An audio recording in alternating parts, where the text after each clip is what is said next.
You ever read something so disturbing that your brain refuses to let it go? You close the tab, you scroll away, maybe even laugh it off, but later, when the lights are out and everything's quiet, your mind whispers, what if it was real? I've read a lot of creepy stuff online, from Reddit no-sleep stories to forgotten urban legends buried in old forums. But only a few made me genuinely stop, stare at the screen, and go, okay, that's actually terrifying. Tonight, I want to share those stories with you. The ones that crawled under my skin and stayed there.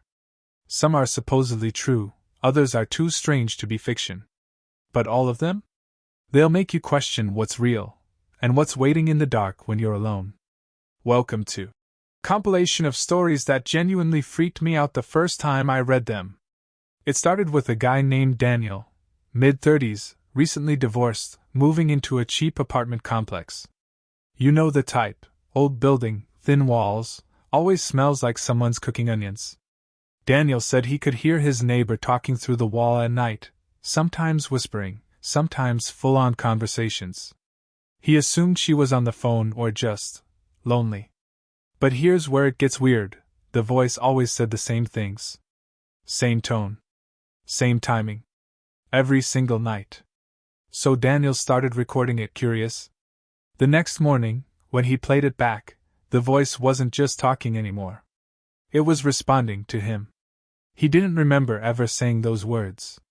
But in the audio, his own voice was there, answering. He called the landlord, demanded to know who lived next door. The landlord hesitated, then said, "That unit's been empty since 2015.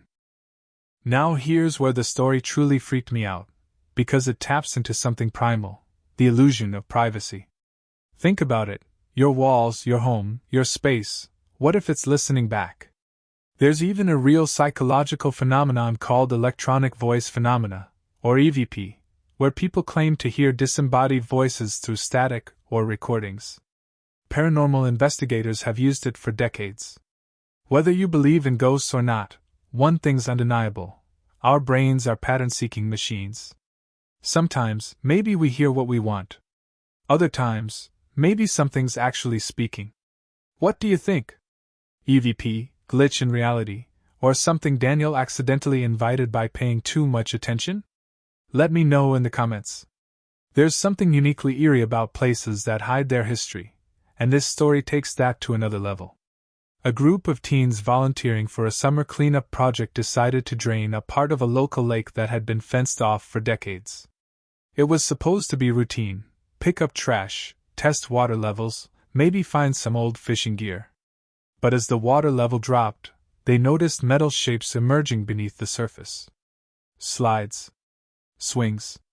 Monkey bars. It wasn't just debris. It was a playground. According to local rumors, there had been a small park there before a flood in the late 1960s.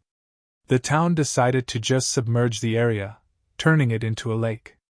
Most people forgot. But apparently, not everything sank quietly. When the kids walked closer, one swing was moving. Back and forth.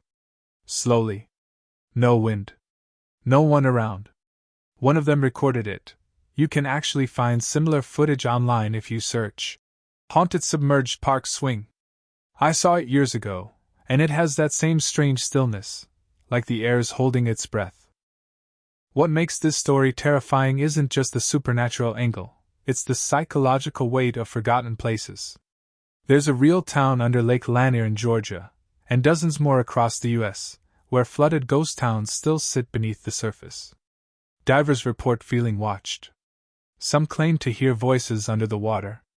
Water preserves things, memories, energy, history.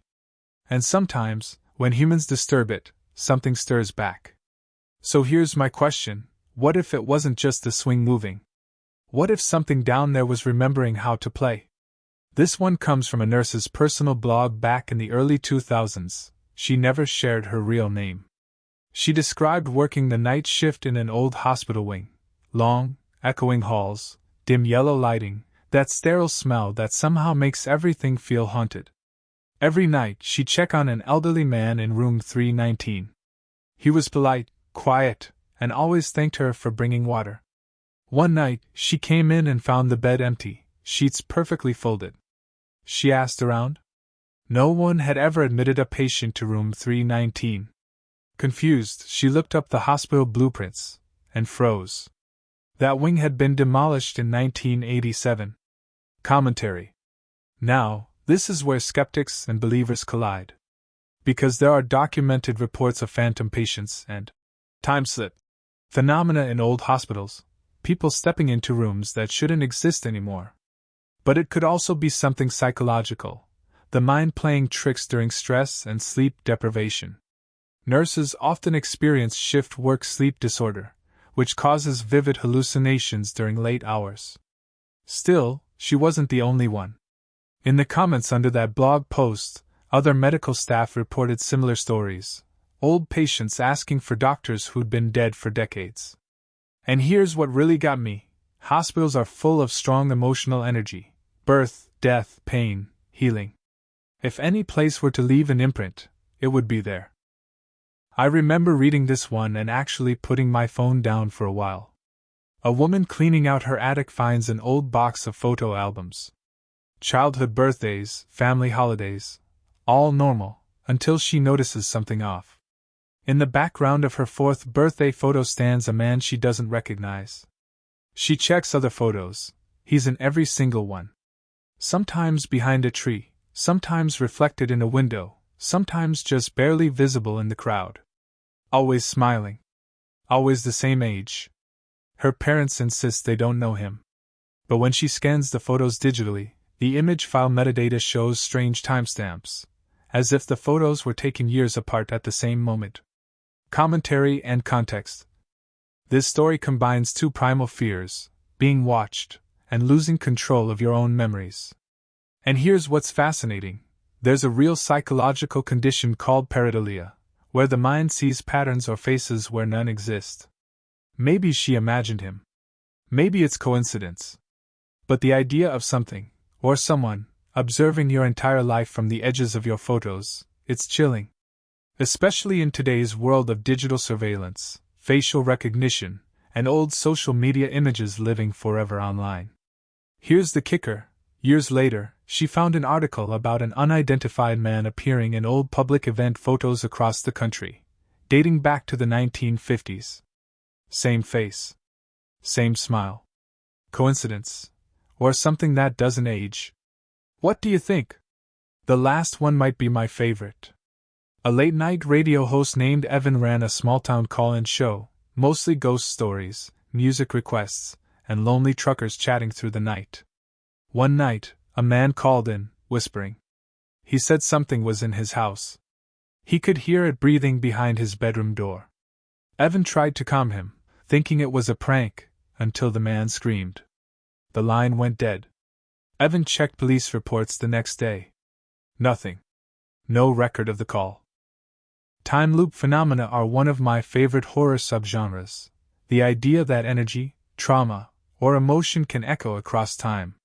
There's a real concept called stone tape theory, suggesting that emotional events imprint themselves on the environment, replaying under certain conditions, like sound on an old vinyl record. So maybe that call wasn't live. Maybe it was a recording of something that happened, or was about to happen.